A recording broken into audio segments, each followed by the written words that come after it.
네, 오늘은 영성이 자라는 10가지 자리라는 제목의 이번 10주간의 공부인데요. 오늘 제목은 살아있는 예배, 우리의 영성이 자라는 또 다른 자리는 예배입니다.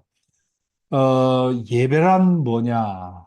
예배에 대해서 정의를 하자면 예배는 자신에게 중요한 어떤 대상에게, 두 번째는 그 대상이 자신에게 얼마나 중요한지를 인정하고, 세 번째, 그 대상이 나에게 중요한 것을 말과 행동으로 표현하는 행위가 예배다. 그렇게 정의할 수 있습니다.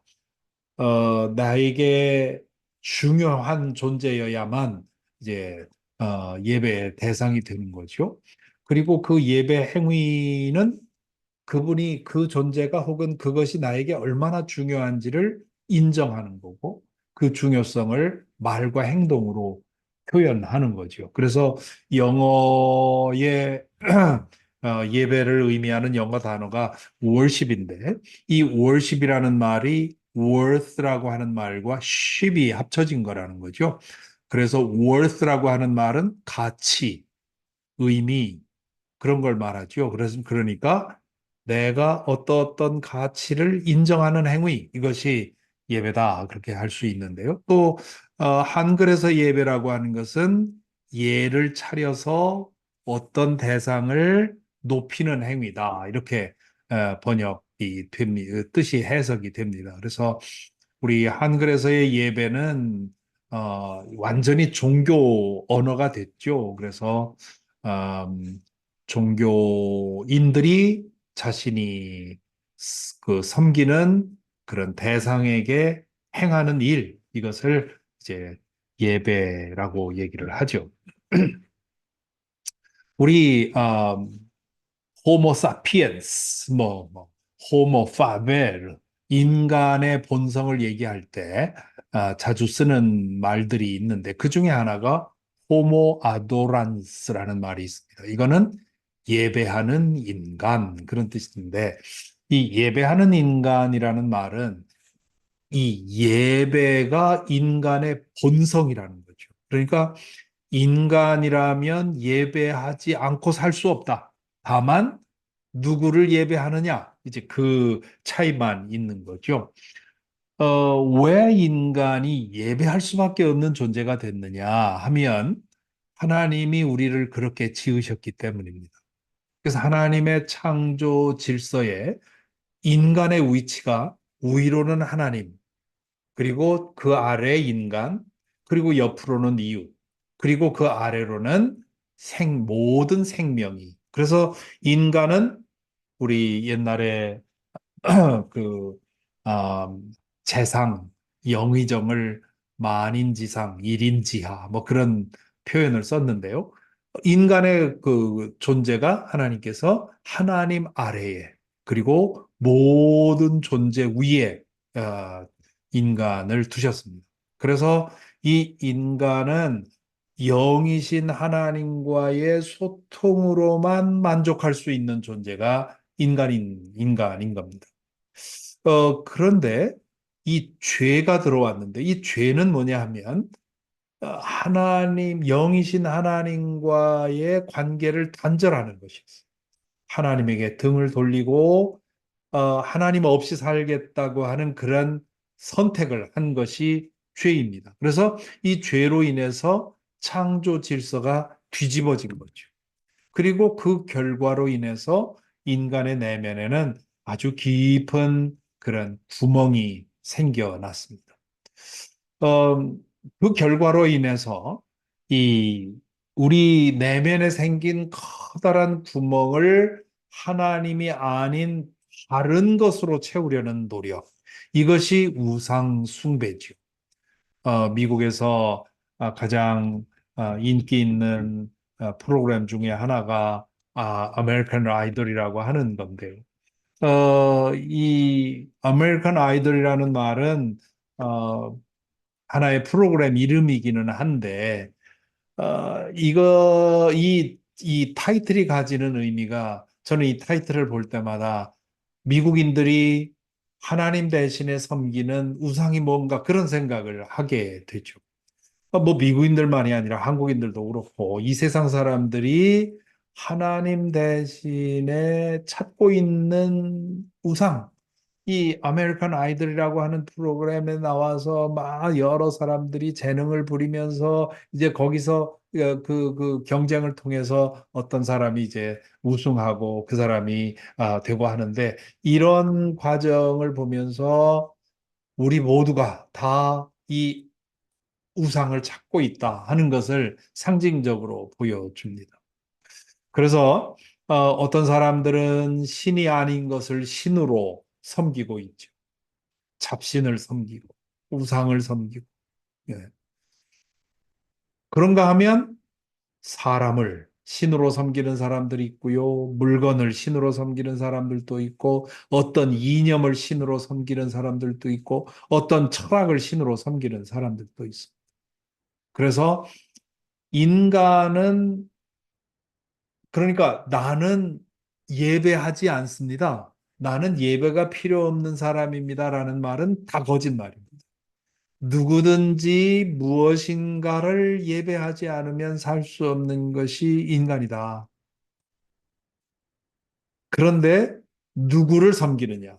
인간은 자신이 예배하는 것을 닮아가게 되어 있습니다. 그래서 시편 115편 8절에 보면 우상을 만드는 사람이나 우상을 의지하는 사람은 모두 우상과 같이 되고 만다. 그러므로 우리가 무엇을 섬기느냐 하는 것은 사실은 우리 인생의 가장 중요한 그런 질문일 수 있습니다. 어, 그 우상 숭배가 일어나는 이유가 어디 있는가 하는 것을 바울 사도가 로마서에서 아주 잘 표현하고 있는데요. 바울 사도가 이 로마서 1장 19절부터 20절에서 하는 말은 하나님을 알 만한 것이 환히 드러나 있다. 그렇게 말합니다. 여기 보면 하나님을 알 만한 일이 사람에게 환히 드러나 있습니다. 하나님께서 그것을 환히 드러내 보여주셨습니다. 이 세상 창조 때로부터 하나님의 보이지 않는 속성, 곧 그분의 영원하신 능력과 신성은 사람이 그 지으신 만물을 보고서 깨닫게 되어 있습니다. 그러므로 사람은 핑계를 댈 수가 없습니다. 이렇게 얘기를 하죠. 여기 보면 이 19절에 보면 환히 두 번이나 사용이 되고 있지 않습니까? 어, 알만하다는 거죠. 관심만 쏟으면 누구든지 알만한데 그런데 그것을 알아보더라도 그것을 인정하지 않는다는 거죠. 하나님을 알 만한 것이 환히 드러나 있는데 그것을 알면서도 인정하지 않는다는 겁니다. 그것이 21절부터 23절에서 하는 말이죠. 사람들은 하나님을 알면서도 하나님을 하나님으로 영화롭게 해드리거나 감사를 드리기는커녕 오히려 생각이 허망해져서 그들의 지각 없는 마음이 어두워졌습니다. 사람들은 스스로 지혜 있다고 주장하지만 실상은 어리석은 사람이 되었습니다. 그들은 썩지 않는 하나님의 영광을 썩어 없어질 사람이나 새나 네 발 짐승이나 기어다니는 동물의 형상으로 바꾸어 놓았습니다. 하나님을 알 만한 것이 있어서 누구나 알고자 하면 알 수 있는데 인정하지 않는다는 거죠. 왜냐하면 자신의 욕망을 따라 살고 싶기 때문에. 하나님의 뜻 가운데 살아가는 것이 자신에게 더 괴로운 일이라고 생각을 하는 거죠. 실은 그렇지 않은데 그것이 악한 영의 교란이라고 할 수 있습니다. 우리를 계속해서 교란시켜서 하나님을 떠나게 만드는 것이죠. 그러므로 알고 보면 아담과 하와가 지은 그 첫사람의 죄는 현재 진행형입니다.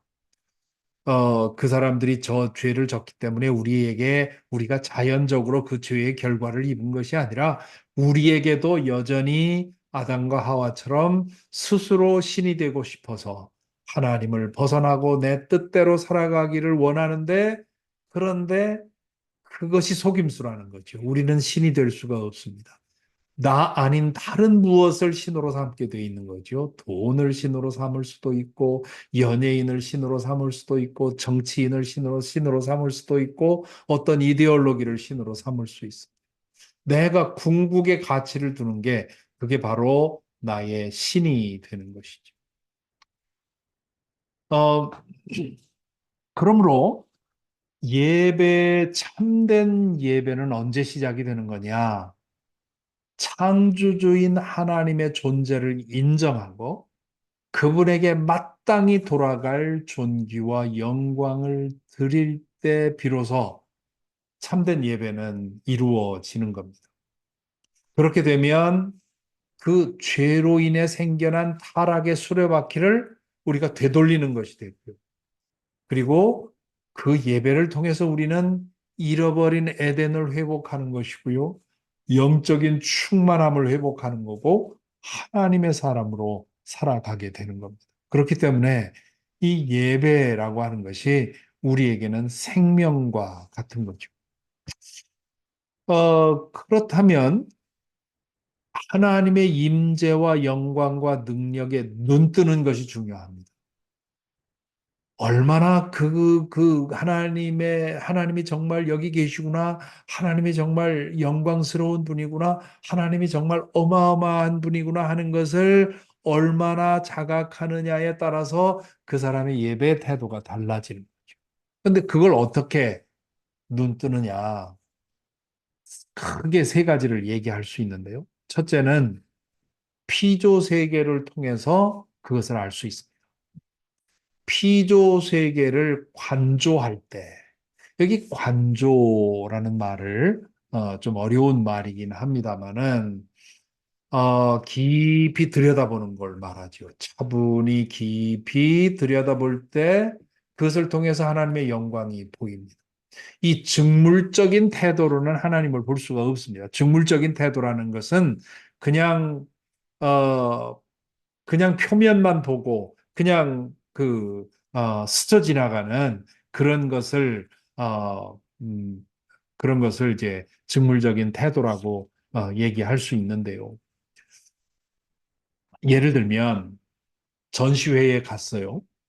그림 전시회에 가서 갤러리에 가서 그림을 쭉 보면서 그냥 이거는 이런 그림이구나, 저건 이런 거구나 하고 하나하나를 보고 그냥 뭐 그림 좋네 하고 나오면 그게 즉물적인 태도로 보는 겁니다. 관조적인 태도라고 하는 것은 갤러리에 가서 그림 하나하나를 보면서 이 화가는 어떤 사람일까? 이 화가는 이 그림들을 통해서 우리에게 어떤 것을 느끼게 해주려고 할까? 이런 것을 생각하면서 감상하는 게 관조적인 태도이죠. 그래서 지나가다가 들풀 하나를 보아도 발걸음을 멈추고 그 들풀을 통해서 와, 저 가느다란 줄기에서 저 섬세한 그 척박한 땅에서 어떻게 이렇게 아름다운 색깔을 뽑아낼 수 있는가 하면서 놀라면서 감탄하면서 하나님을 찬양하는 것, 이게 이제 관조적인 태도죠. 직물적인 태도는 지나가다가 보고서 이거 잡초가 어디 여기 있네 하고서 그냥 뽑아버리면 그게 직물적인 태도라고 할 수 있겠죠. 어, 이 시편에 보면 이 피조 세계를 통해 하나님의 영광을 보고 하나님의 임재를 보고 찬양하는 얘기가 나오죠. 시편 8편 1절에 보면 주 우리 하나님 주님의 이름이 온 땅에서 어찌 그리 위엄이 넘치는지요. 저 하늘 높이까지 주님의 위엄이 가득합니다. 아마 이것은 다윗이 목동으로서 양을 치는 그런 밤에 혹은 군인으로서 전쟁터에서 어느 날 피곤에 지쳐서 한밤중에 눈을 또 보았을 때 하늘 이 은하수가 그, 아, 기사인 그 모습을 보면서 이렇게 고백했을 수도 있습니다. 저희가 작년에 아리조나에 가서 마지막 날 그, 그, 밤에 어, 하늘 가득히 그 쏟아져 내리는 그 은하수를 보면서 시편 8편을 읽고 찬양을 했었는데 그런 거죠. 또한 시편 19편 1절 2절에 보면 하늘은 하나님의 영광을 드러내고 창공은 그의 솜씨를 알려준다. 낮은 낮에게 말씀을 전해주고 밤은 밤에게 지식을 전해준다. 알려준다. 이 관조적인 태도를 가지면 우리 눈에 들어오는 것, 무슨 뭐 대단한 그런 밤하늘의 은하수 같은 것이 아니더라도 우리 눈에 들어오는 하나하나를 통해서 하나님이 지금 여기 계시다고 하는 것을 알게 되고 깨닫게 되지요.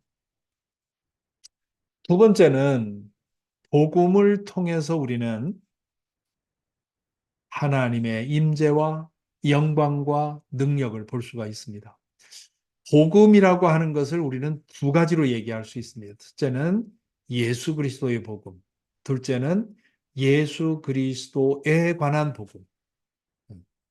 영어로는 The Gospel of Jesus 하나로 다 표현이 되는데 Gospel of Jesus라고 할 때 그 of가 소유격이냐 목적격이냐에 따라서 이렇게 다르게 해석이 되는데요.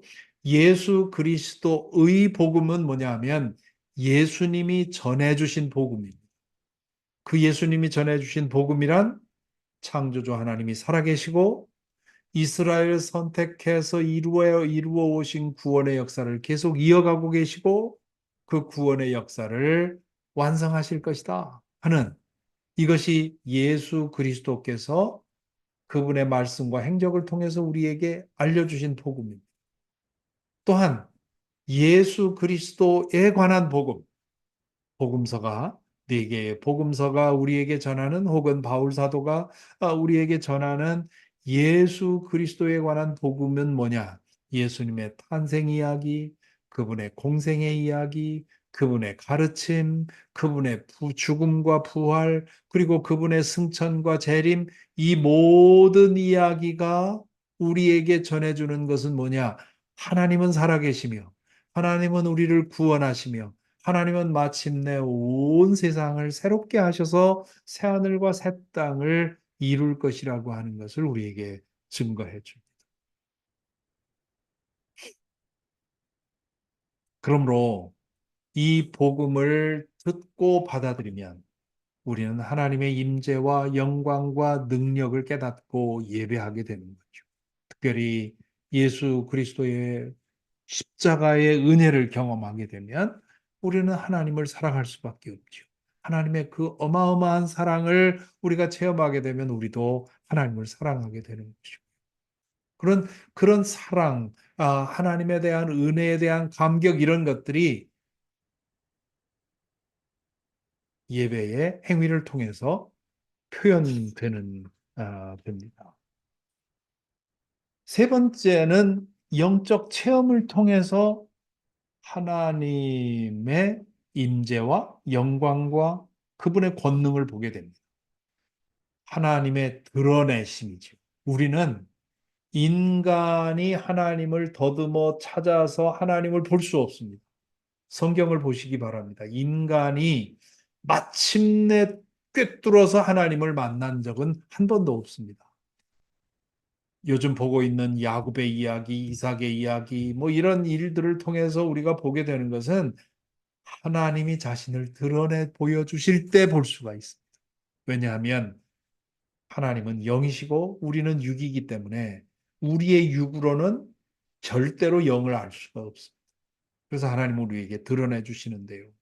그런 초월적인 체험이 간헐적으로 어떤 사람들에게 일어납니다. 모세에게 하나님이 당신을 드러내 보여주셨죠. 이 야곱에게 보내 보여주셨죠. 이사야가 성전에서 제사장으로 예배 드릴 때, 기도할 때 갑자기 늘 보던 성전이었는데 갑자기 성전 안에 하나님의 영광이 가득해진다. 바울도 삼층천에 갔다는 얘기 했고요. 요한도 하나님의 나라가 열리는 것을 봅니다. 그것은 성경에만 있는 게 아닙니다. 토마스 아퀴나스, 블레즈 파스칼, 이세종 등등 이 이름은 한없이 나열할 수 있습니다. 또한 우리 가운데도 그런 하나님의 드러내심을 통해서 그런 어떤 황홀경 혹은 초월적인 체험을 통해서 하나님을 경험한 사람들이 많이 있죠. 그래서 그런 초월적인 체험을 통한 그런 것을 경험하고 나면 하나님에 대한 이 예배의 태도가 달라집니다. 두 번째는 그런데 이 초월적인 체험이라고 하는 것은 좀 드문 일입니다.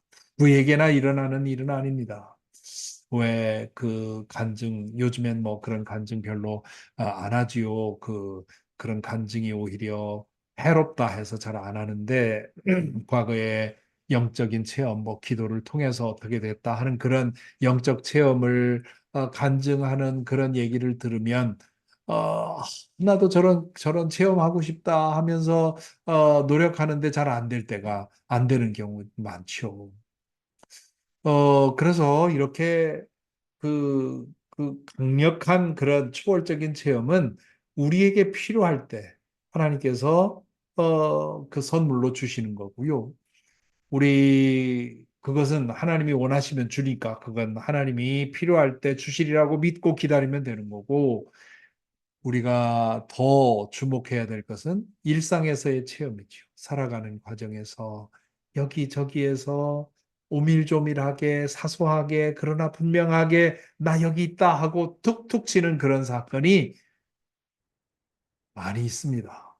우리가 그거를 아까 말씀드린 것처럼 관조적인 태도로 우리에게 일어나는 일들을 하나하나 깊이 들여다보면서 그 뒤에 하나님의 손길을 바라보는 그런 방식으로 우리 일상생활을 살면 하루에도 여러 번 하나님께서 나를 붙드시고 인도하시고 이끌어 주시는 그런 신비한 손길을 발견하게 됩니다. 그러나 직물적인 태도로 그냥 우왕좌왕 좌충우돌 그저 허둥지둥 이렇게 살다 보면 하나님이 아무리 우리에게 나 여기 있다 하고 크게 소리쳐도 듣지 못하는 거죠. 우리 마음이 뭐에 사로잡혀 있게 되면 뻔히 앞에 아는 사람 보고도 그냥 지나가 버리지 않습니까? 그런 뭐 여러분도 그로서리나 이런 데 가서 많이 경험하는 일일 겁니다. 그런 거로 인해서 오해도 생기고요.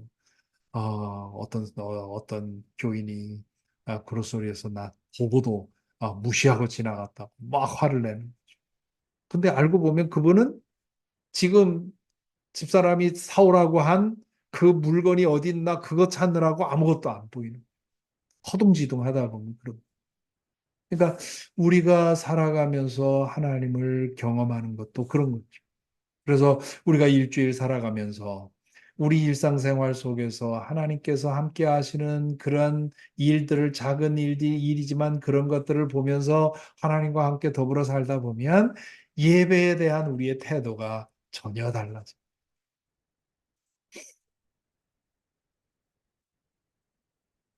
이렇게 우리의 예배가 달라지면 우리의 예배는 살아있는 예배, 생명력 있는 예배가 됩니다.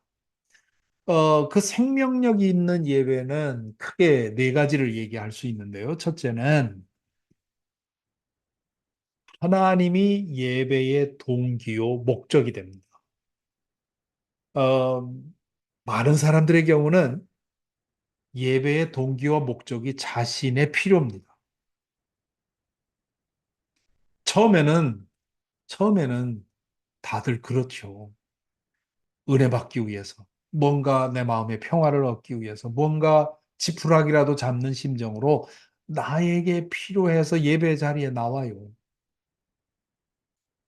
그렇지만 진정한 예배라고 하는 것은 하나님이 어떤 분이신지를 알고 깨닫고 거기에 감격해서 그분의 위엄에 맞는 그런 예배를 드리려고 하게 됩니다.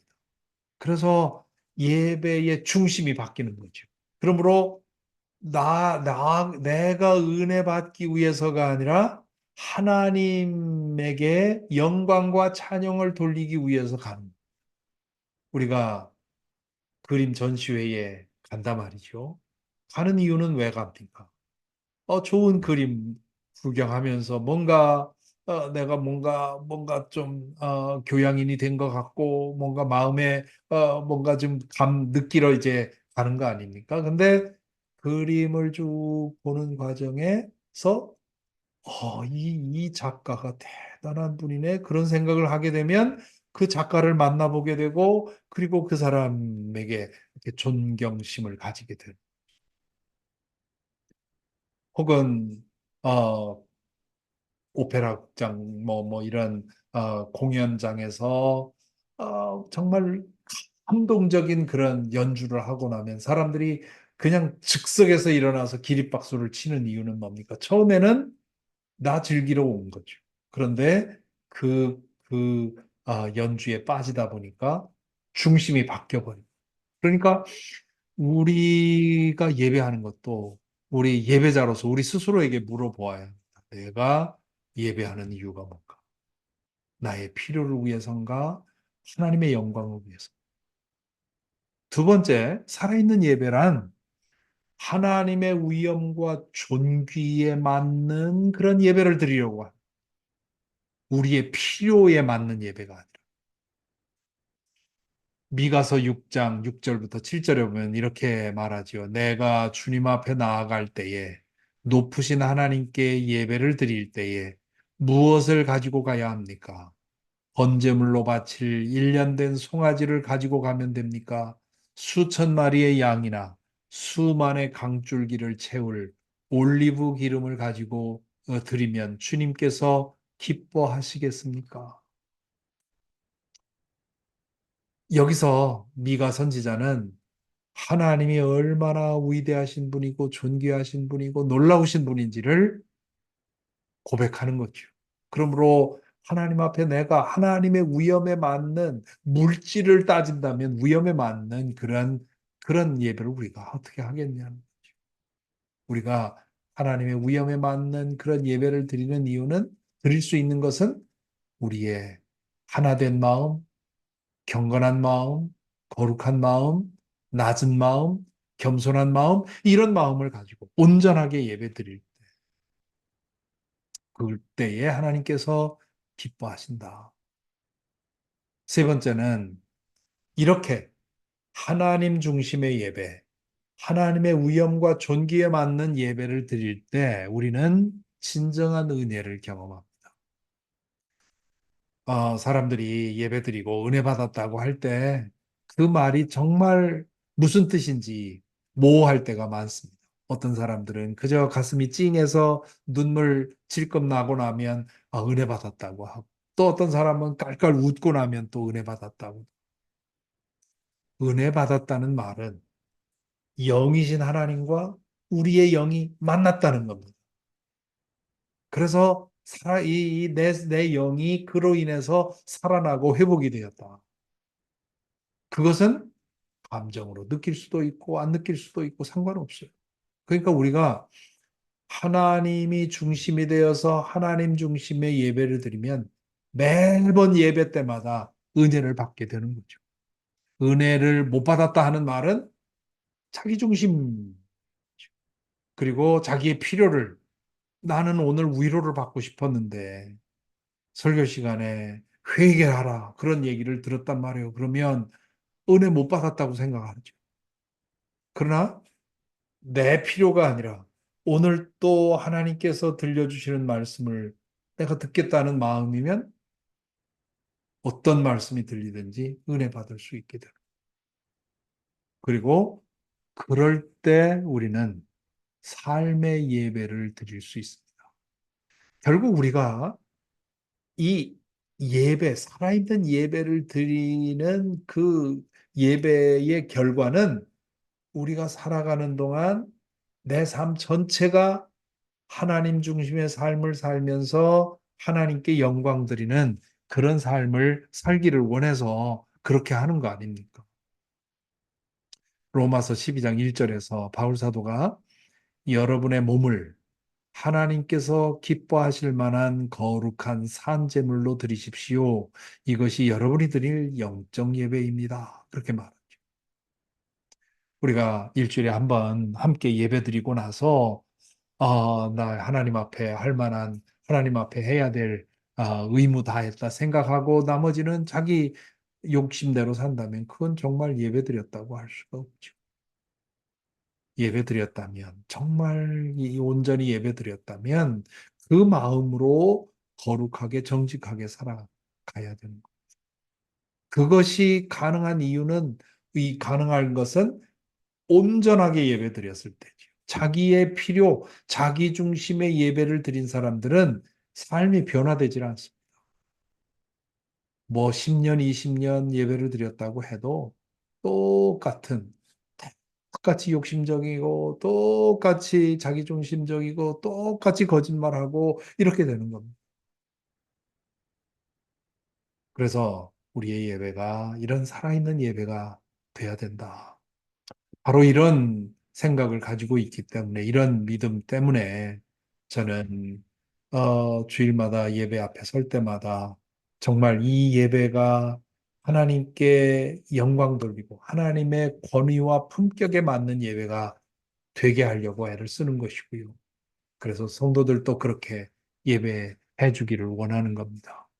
지난 그 한상희 목사님 고별 예배 때 제가 말씀을 드렸지만, 한상희 목사님이 맨 처음에 첫날 저희 교회에 오셔서 예배 드린 첫 예배 끝나고 나서 오늘 예배 어떠셨습니까? 그랬더니 그분이 긴 말 하지 않는 분 아니에요. 그분이 그러세요.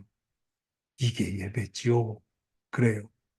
그래서 저는 뭐 젊은 사람들은 찬양도 좀 있어야 되고 조금 더 가벼웠으면 좋겠다 그러는데, 우리 교회의 그 오르간 뮤직과 또 이 전통 예배가 가지는 그런 묵직한 그런 또 저도 말씀을 통해서 쓸데없는 신변 잡기 없고 그저 말씀을 온전히 전하기 위해서 애를 쓰는데, 그런 것을 통해서 품격 있는 그런 예배가 되게 하려고 애를 쓰고 있습니다. 그래서 그걸 알고 우리 교우들도 또한 그런 예배가 되게 하려고 열심히 섬기고 있지요. 너무너무 감사한 그런 생각을 하게 됩니다.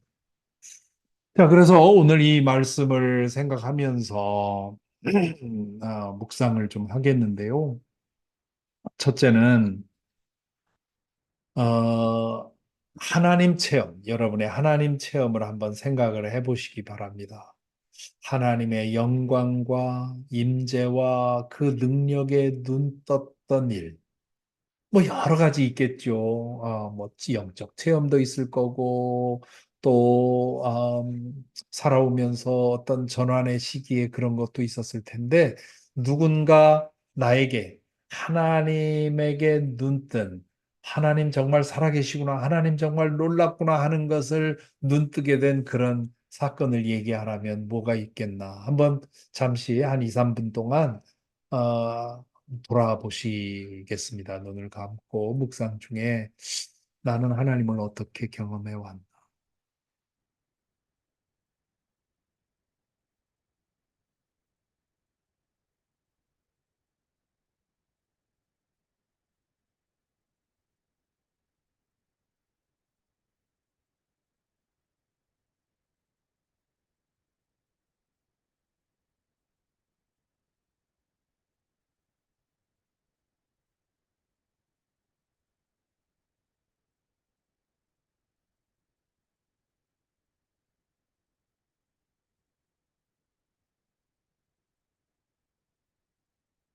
생각을 해보시면서 혹시 딱히 이렇다 할 만한 그런 경험이 없었다면, 그러면 하나님 나에게 하나님의 임재를 드러내 주십시오.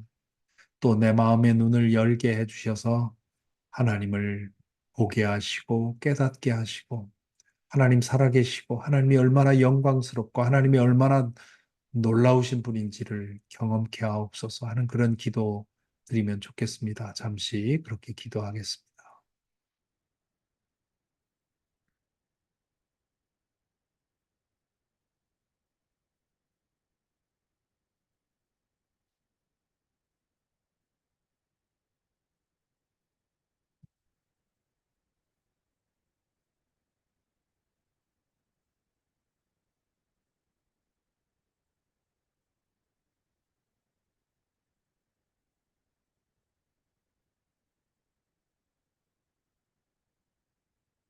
한 가지 더 묵상하고 기도하겠습니다. 나의 예배는, 예배에 대한 나의 태도는 어떻습니까? 나의 예배는 살아있는 예배입니까? 나의 필요를 채우기 위한 예배입니까? 아니면 하나님의 존귀와 영광에 합당한 그런 예배를 드리기 위해서 힘썼습니까? 나의 필요를 위한 예배였다면 그저 시간 되면 예배 드리고 시간 안 되면 안 드리고 그럴 수 있죠. 그런데 만일에 하나님이 어떤 분이고 하나님의 하나님이 하나님 되시기 때문에 예배 드려야 한다면 우리는 할 수 있는 대로 예배 자리를 찾고 또한 온전히 예배 드리기 위해서 우리의 정성을 다할 것입니다. 어, 우리의 예배가 정말 살아있는 예배 되어서 하나님을 하나님 되게 높이고 또한 그로 인해서 내가 참된 은혜를 받고 삶의 예배를 드리는 그러한 변화가 있게 되기를 우리 자신을 위해 잠시 기도하겠습니다.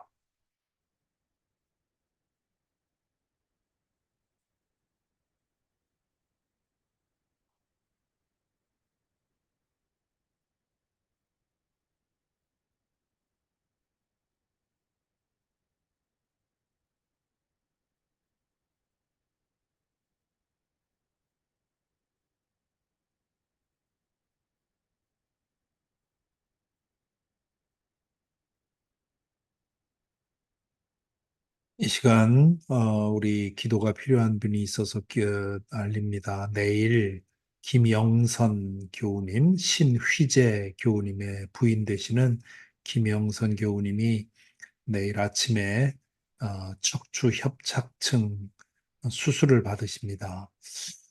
우리 어, 이 시간 잠시 김영선 교우님을 위해서 그 수술이 잘 되고 온전히 회복하게 해달라고 잠시 기도하겠습니다.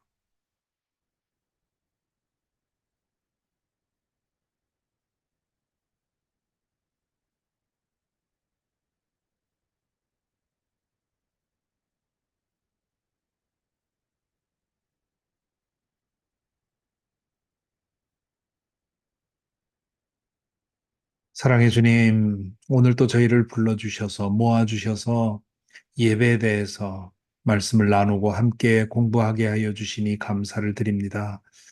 당연한 것이고 또 다 아는 것이라고 생각하지만 그러나 우리의 예배가 진실로 왜 이루어져야 하는 것이고 어떻게 드려져야 하는 것인지 이 시간 잠시 묵상해 보았습니다. 주님, 저희들에게 주님을 더 깊이 알게 하여 주옵소서.